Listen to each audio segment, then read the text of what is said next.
bem-vindo a mais um episódio do nosso programa Voz do Cooperativismo. Lembramos que estes episódios vocês podem acompanhar através do nosso site, das nossas redes sociais e também através do Spotify no nosso canal do podcast. Hoje, eu e meu colega Juliano De Luca estamos visitando a Aurora Cop e vamos conversar com o presidente Neivor Canton. Um prazer recebê-lo mais uma vez, pela primeira vez, né, presidente, no nosso programa Voz do Cooperativismo. Satisfação é nossa em sermos presenteados com a vossa presença aqui na Aurora Cop e podermos compartilhar com vocês e com quem lê esse excelente veículo que vocês têm, das notícias que o agro brasileiro precisa saber, que o consumidor e o produtor também têm alto interesse. Então, muito obrigado por nos presentearem com a vossa visita. Presidente, vamos saber um pouco da sua trajetória até chegar à presidência da Aurora Cop. Qual o seu envolvimento dentro do cooperativismo? Bem, eu desde cedo iniciei a minha trajetória numa cooperativa singular do Grupo Aurora, a Copérdia, onde desde 1988 marcamos presença full-time, né? Fomos diretores, assumimos a presidência daquela cooperativa durante 12 anos, sucedemos ao grande cooperativista, o Dacir Zonta, e lá nós pudemos, durante o período de permanência nossa na presidência da Copérdia, também desempenharmos a presidência da Organização das Cooperativas do Estado de Santa Catarina, antes disso ainda da Federação das Cooperativas Agropecuárias, a FECOAGRO. Toda essa trajetória, então, nos projetou para que pudéssemos, a partir de 2007, estarmos presentes numa das funções de diretoria da Cooperativa Central Aurora Cop. Então, aqui estou sucedendo o nosso grande presidente Mário Nasser, que nos deixou há poucos anos, com quem eu compartilhava na vice-presidência e antes disso também na secretaria do Conselho da Aurora. Nos tempos de Auribo Danese, que foi o grande idealizador do sistema Aurora, nós já dávamos nossa contribuição também durante períodos de gestão do Conselho de Administração dessa central. Presidente, muita gente envolvida com a Aurora, né? Qual é o número de colaboradores, associados, onde estão essas pessoas?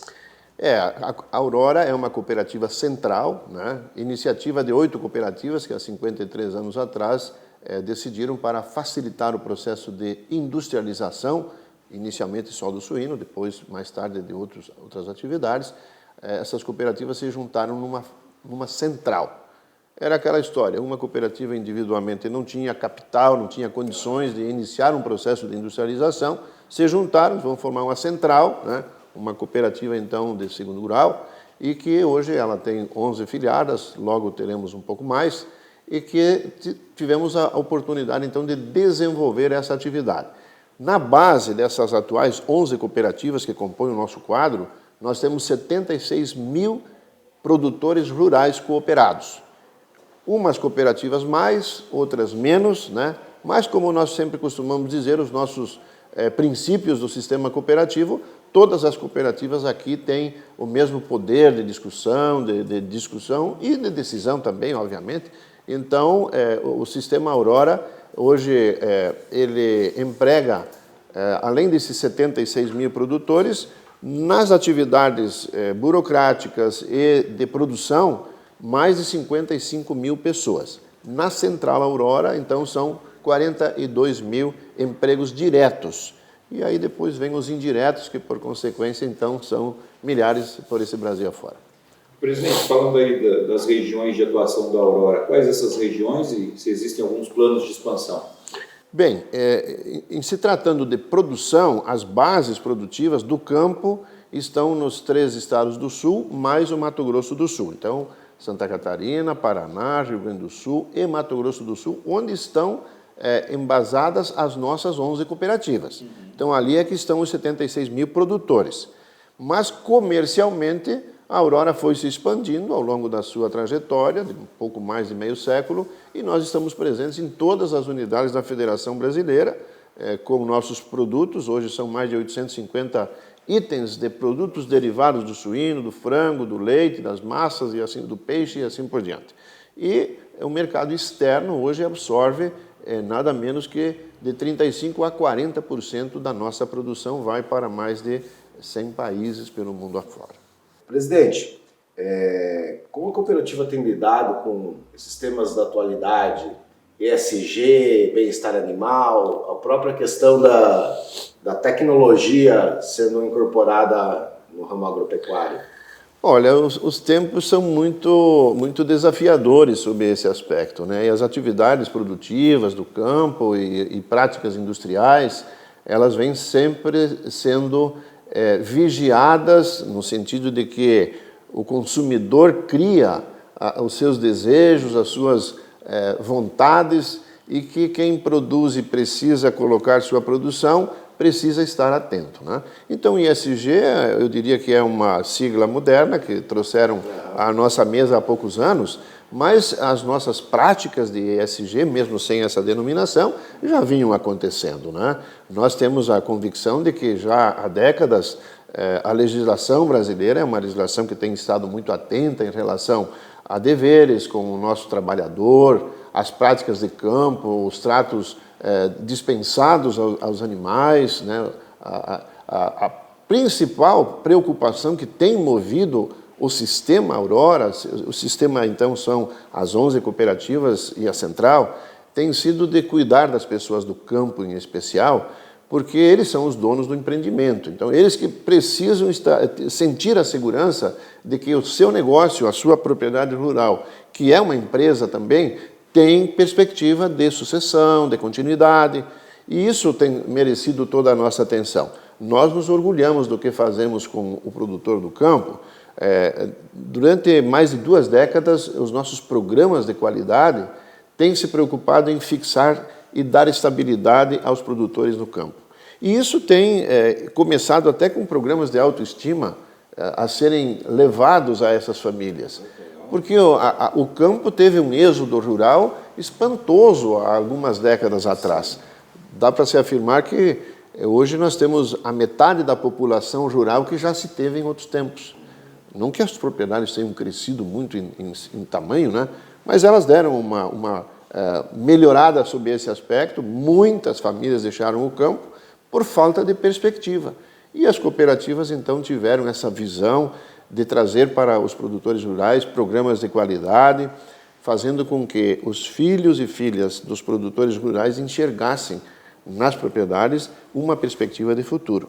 Muitos dos jovens que saíram por falta de perspectiva, os tempos mudaram e estão retornando para serem gestores de uma propriedade rural. E gestores no sentido de fazerem resultado.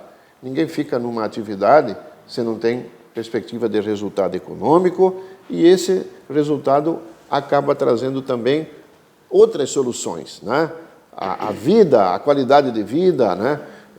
Nós costumamos definir que o Índice de Desenvolvimento Humano, o IDH, das famílias do campo hoje são sensivelmente melhores do que foram há décadas atrás. Isso é fruto realmente dessa...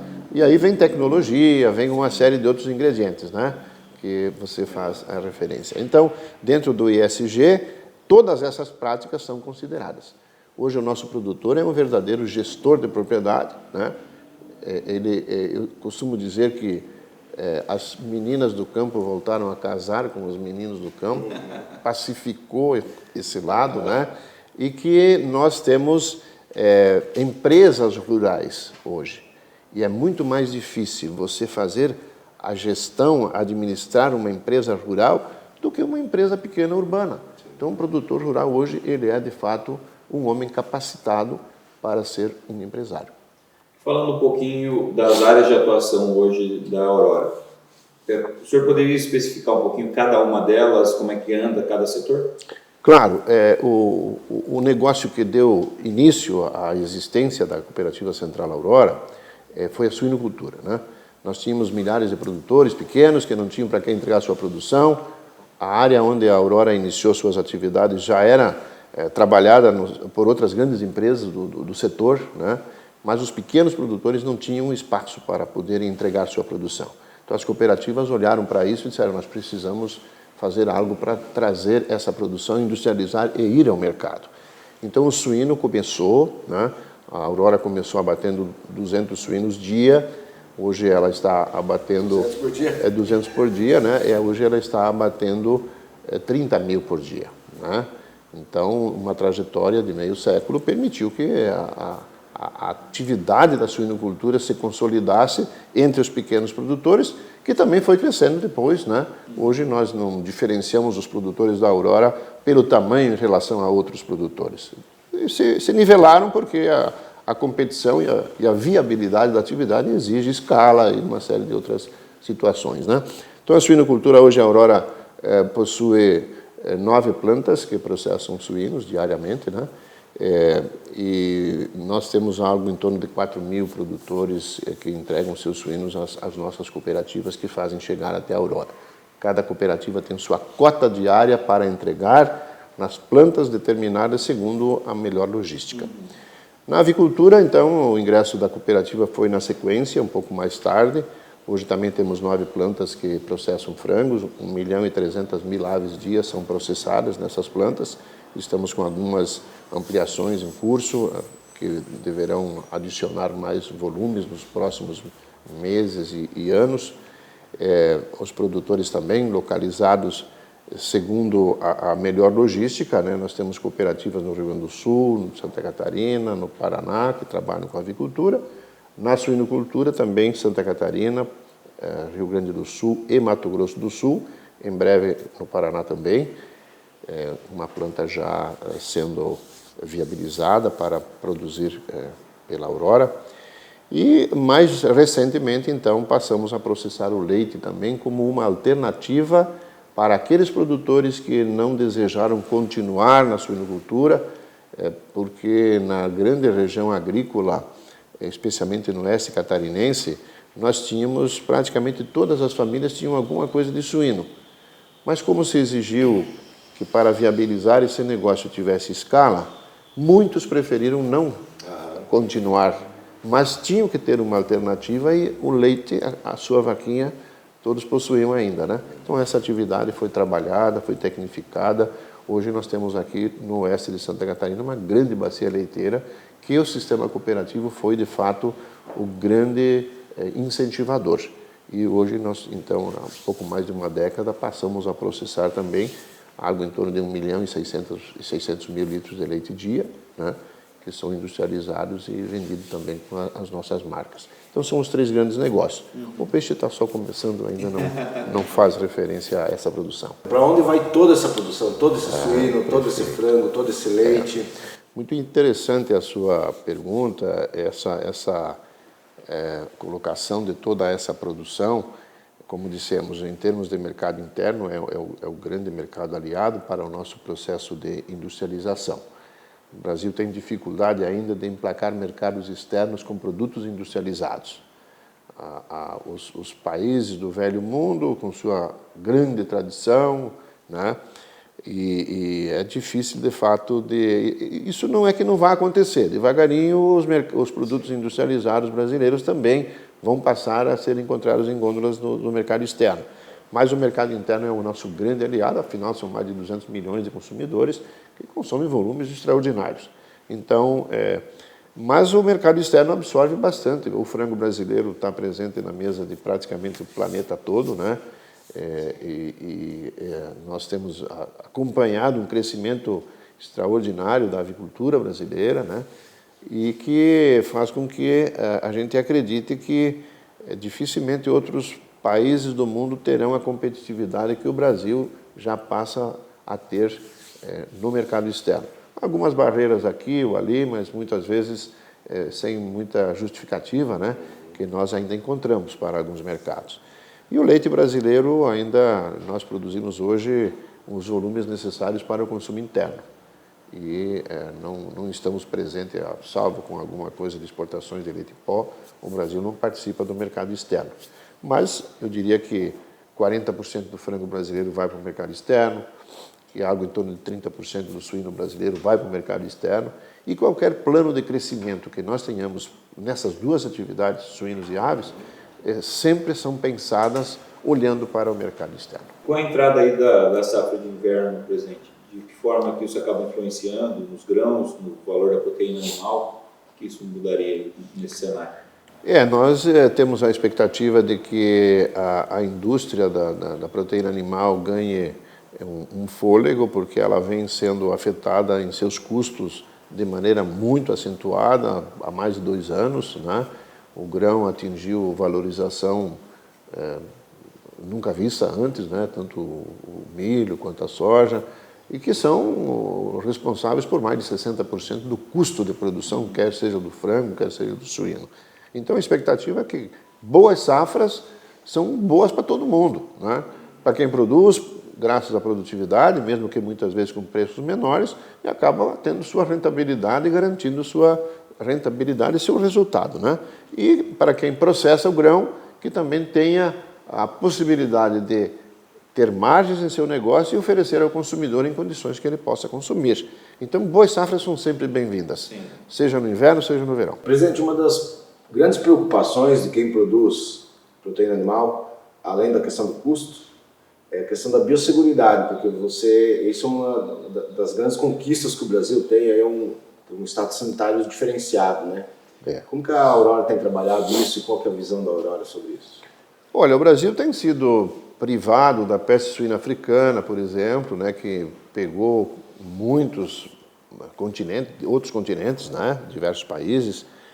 Também não temos sido afetados de uma forma, digamos, mortal no que toca à influenza aviária, né? Temos vivido alguns focos localizados, mas não em aves comerciais. Mesmo assim, nos custa agora, recentemente, a perda de alguns mercados externos, como o Japão, né? Que, em virtude da ocorrência no estado, que teve um caso, um foco, já não exporta para o Japão. Essa é a realidade desse momento, de hoje, né? Pode ser que daqui a amanhã ou outro dia, quando essa matéria for lida, já tenha mudado essa realidade, e assim esperamos, né?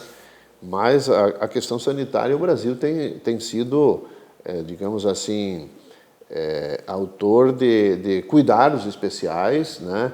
Eu penso que os poderes públicos, porque aí vai do município, o estado e até a federação, estarem reconhecendo a importância social e econômica que a produção do agro tem, né? E que precisam os plantéis serem protegidos, né? Então, aqui nós temos alguns status diferenciados de estado para estado, né? Temos Santa Catarina com um status ainda mais vantajoso em relação a como o mercado externo nos olha, em função de que há mais anos fomos considerados área livre de aftosa sem vacinação. Então, esse é um fator que tem colocado o nosso status bem elevado. O Paraná e o Rio Grande do Sul têm o mesmo status, eu diria, só não ainda reconhecido adequadamente, mas já também dispensando aos plantéis os mesmos cuidados, né? E é muito bom que o Brasil prossiga e progrida nesse reconhecimento. Embora a nossa fronteira aqui com a América do Sul, os países sul-americanos, nos coloquem em algumas dificuldades de cuidar disso de maneira adequada, né? Mas isso precisa investimento, precisa cuidados, que vale a pena, porque a economia se fortalece quando você consegue internalizar, vamos dizer, dólares por enquanto, né? Em grande quantidade, como faz a exportação do frango brasileiro, do suíno brasileiro. Então, os governos passam gradativamente a serem mais sensíveis e mais atenciosos a esses cuidados que são fundamentais. O Brasil, queiramos ou não, conteste quem quiser contestar, tem como principal caminho em pavimentação ser um grande produtor de alimentos para o mundo. E isso ninguém pode desprezar, que é uma forma de nós nos desenvolvermos internamente, né? Porque a riqueza não fica no bolso só de quem exporta, ela se distribui para toda a sociedade. Presidente, o senhor comentou anteriormente de uma futura planta no Paraná, né, de abate. Fala um pouquinho dessa questão de expansão aí da Aurora, crescimento, como é que está essas perspectivas de vocês para o futuro? Perfeito. Nós recentemente ajustamos com 3 cooperativas dos Campos Gerais do Paraná uma intercooperação, né? Já noticiamos isso para o Brasil inteiro, né? Estamos aguardando apenas a aprovação da transação com o CADE, né? Que é o órgão que cuida dos interesses do consumidor, e logo nós deveremos então estar consolidando, esperamos, um crescimento do nosso quadro de cooperativas associadas com o ingresso de mais 3 cooperativas do Paraná no Grupo Aurora. Esse é um dos projetos importantes que vai elevar a nossa participação no mercado no que toca à suinocultura. Mas outros projetos também, obviamente, no médio e longo prazo, sempre são considerados, né? Nosso planejamento estratégico prevê uma continuidade de crescimento adequado à capacidade de consumo, à demanda do consumidor, né? Então, em suinocultura, em avicultura, nós temos projetos que, de fato, nos levam a um crescimento ainda maior. Temos o nosso estratégico por 10 anos já traçado. E na área do leite também, que é uma atividade importante, e obviamente que continuar a resgatar esse compromisso que nós temos com os nossos produtores. Outros negócios também poderão, ao longo desse tempo, estarem fazendo parte do nosso portfólio, mas, como são questões ainda de ordem em análise, são precoces de estarmos dando uma importância maior nesse momento. Presidente, quais são as perspectivas de crescimento, faturamento para os próximos anos? O senhor falou aí de um planejamento estratégico aí. Quais são as perspectivas de faturamento da Aurora? Bem, nós fechamos 2022 com um faturamento de 22 bilhões, 22,2. Esse não é um ano de grandes crescimentos de faturamento, né? Nós deveremos estar crescendo em algo em torno de 6% a 10%. Vai depender dessa reta final desse ano, inclusive se as questões de preços a serem praticados, que sempre influenciam na receita, permitirem correções, né? Mas podemos aqui antecipar que 2023, dadas essas circunstâncias de dificuldades de mercado, não será um ano de crescimentos comparáveis a anos anteriores, tá?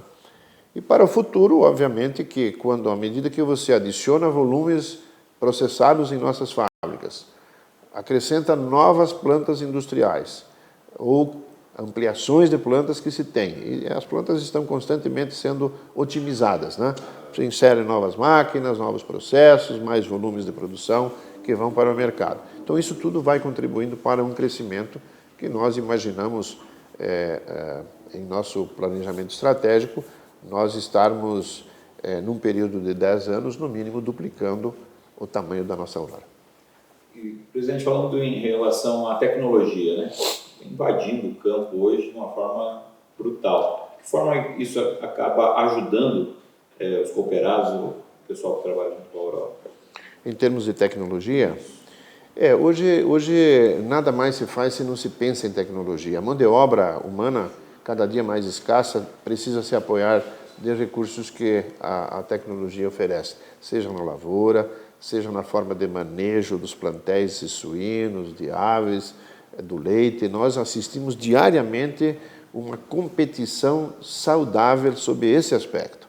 E o produtor aberto realmente a aderir a essas novas práticas, né? Hoje você visita granjas de suínos, você fica encantado, ou de frango, ou produção de leite, porque são verdadeiras surpresas que você constata, né? E isso também tem sido um fator de motivação, especialmente para o jovem, de quem a gente entende que ele precisa estar presente, né? Infelizmente há uma renovação, né? Eu digo infelizmente porque ninguém deveria envelhecer e desaparecer, né? Mas da natureza ninguém pode mudar e desafiar. Então, nós assistimos hoje uma geração de jovens super motivados, buscam a formação universitária, inclusive, mas têm o prazer de retornar e agregar seu trabalho ao empreendimento rural. Então, acho que isso é o suprassumo de tudo, né? Se começa uma cadeia produtiva dessa forma, a competição com os mercados que nós precisamos ter, seja interno, mas especialmente para o mercado externo, cuja vocação nós temos, então isso é imprescindível. Nós nos sentimos nesse meio, né? Temos que ter departamentos, áreas, pessoas voltadas diretamente para o aspecto da inovação. Presidente, e a relação da Aurora com tanta gente, com cooperados, com associados, como que é essa relação, como que a Aurora fomenta o crescimento das pessoas? Olha, nós precisamos ser obedientes no que toca aos princípios de uma cooperativa, né? Os princípios estão escritos, são centenários e é preciso que a gente cumpra com esses. Nós precisamos ser reconhecidos pela sociedade onde nós estamos inseridos como empresas preocupadas com as comunidades. E isso, de fato, ninguém vai mudar essa situação. Qualquer cooperativa hoje tem no seu quadro de associados o seu principal compromisso. Por que a cooperativa existe? Porque eles querem que ela exista, porque eles utilizam a cooperativa como um meio para alcançarem o seu fim. Então, a cooperativa não é um fim em si mesma, ela é um meio para as pessoas que são os seus donos, né? Os cooperados. Então, isso é algo que não pode se desconectar. Todo momento temos que ter em vista isso. E aí eu poderia dissertar aí cada um dos ramos, mas fico fiel ao nosso, né? De produzirmos, permitindo que esses produtores tenham a perspectiva de que, se eles precisam crescer como condição para a sua sobrevivência, que terem escala, e essa é uma das razões de nós projetarmos crescimento, porque individualmente os cooperados precisam crescer, e eles precisam ter aonde processar sua produção. E nós temos que dar conta de ir ao mercado, provar que produzimos produtos confiáveis, desejados pelo consumidor, e fazermos disso, então, a viabilidade dos nossos cooperados. Mas os nossos empregados também, que participam desse processo, né, os colaboradores, merecem serem enquadrados dentro dessas preocupações. Você não contrata um colaborador para usá-lo e daqui a pouco perdê-lo, né? O ideal, e eu acho que isso seja uma cooperativa ou não seja, ela precisa zelar pelos seus valores humanos, né? E aí, então, você tem que ter programas de promoção dessas pessoas, pensar nas suas famílias, no seu bem-estar. E então, não basta você pagar um salário, você tem que dar a eles também uma participação sobre o fruto gerado, né? Nós trabalhamos já há bastante anos com a participação nos resultados da organização para os colaboradores. Óbvio que a cooperativa ela tem uma cadeia longa, né, que começa no produtor e termina no consumidor. Então, há necessidade de você estar atento a todas essas áreas, né? Todos os elos da corrente precisam estar fortalecidos. E esse é um exercício que desafia a gestão de uma cooperativa, né? Eu diria que, felizmente, vejo com muito bons olhos o crescimento do sistema, a maturidade que o sistema alcançou, o reconhecimento que a sociedade, a cada dia que passa, dá mais e mais para aquilo que o sistema cooperativo faz. Costumo dizer que o sistema cooperativo é também um dos melhores aliados de qualquer governo bem intencionado, porque o que nós do sistema cooperativo fazemos é desenvolver economicamente as comunidades, e o desenvolvimento econômico propicia também o desenvolvimento social. E de social, de fato, as cooperativas fazem muito. Quais os principais desafios hoje da Aurora presente? Olha, o desafio principal é você ser uma organização sólida e que olhe para a sua perpetuação. O mundo dos negócios, ele te dá trancos a toda hora. Então, você precisa ter organizações bem lideradas, transparentes e que mereça a confiança da sociedade. Mas você não pode perder no entusiasmo, muitas vezes, pensar que tudo é possível. Você, ali na frente, pode se deparar com situações intransponíveis. Então, é comum que você verifique organizações, mesmo cooperativas, em situações de dificuldade. Isso foi no passado, é no presente e provavelmente será no futuro também. Então, eu acho que as cooperativas brasileiras ganharam muito desde que elas atingiram a sua autogestão. Isso se remete lá à Constituição de 88, onde o Estado deixou de interferir, de ter o poder de interferir nas cooperativas, porque o Estado não é um sócio bem-vindo nesse meio, né? Basta a sua gordura que precisamos reduzir, retirar, né? Mas as cooperativas passaram a ter uma responsabilidade maior a partir da sua autogestão. E isso é preciso preparar seus quadros de cooperados, de colaboradores, para fazerem com que façam desse instrumento chamado cooperativa um meio de desenvolvimento da sociedade. E elas estão cumprindo com esse papel, eu creio hoje, no estágio que estamos, que todos possam reconhecer. E a intercooperação, como que ela entra nesse jogo? Bem, a intercooperação, eu diria que a Aurora Coop é um exemplo de intercooperação. Como é que um pequeno produtor rural poderia estar colocando seu produto na mesa do japonês, do chinês, sei lá, do norte-americano, se ele não tivesse que se valer de uma cooperativa? Mas uma cooperativa singular, sozinha também, muitas vezes pequena, sem capital, também não tem condições de fazer isso. E a intercooperação é o caminho, então, para que, associando-se a outras cooperativas, né, possam produzir este resultado. Então, nós hoje dissemos ao longo da nossa conversa aqui que nós estamos presentes com nossos produtos em mais de 100 países no mundo, e é a produção que sai lá da linha, não sei que nome se dá, né, que vai lá para qualquer país do mundo. Isso é intercooperar. Então, é fácil essa leitura, esse entendimento, mas os exercícios de intercooperação podem ser os mais variados possíveis. Eu cito a FECOAGRO aqui, que a maioria das nossas cooperativas do nosso grupo também participam, exercícios de comprar melhor, de reduzir custos para o produtor, que também precisa se suprir das necessidades para produzir. E se ele for ao mercado comprar sozinho, ele é muitas vezes explorado, né? Então, há N formas, mas se falou em intercooperação, sim, eu acho que é uma ferramenta ainda utilizada, ou melhor, subutilizada, que precisa ganhar mais força, mais visibilidade, e para isso precisa de dirigentes que entendam que eles são os principais responsáveis de descobrirem as formas de intercooperar, porque essa é uma ferramenta poderosa. Presidente, quais as oportunidades que a gente vê hoje, a Aurora vê, para o agro brasileiro? Bem, falei um pouco disso, mas o agro brasileiro tem brigas homéricas com o mundo, não porque ele tenha culpa disso.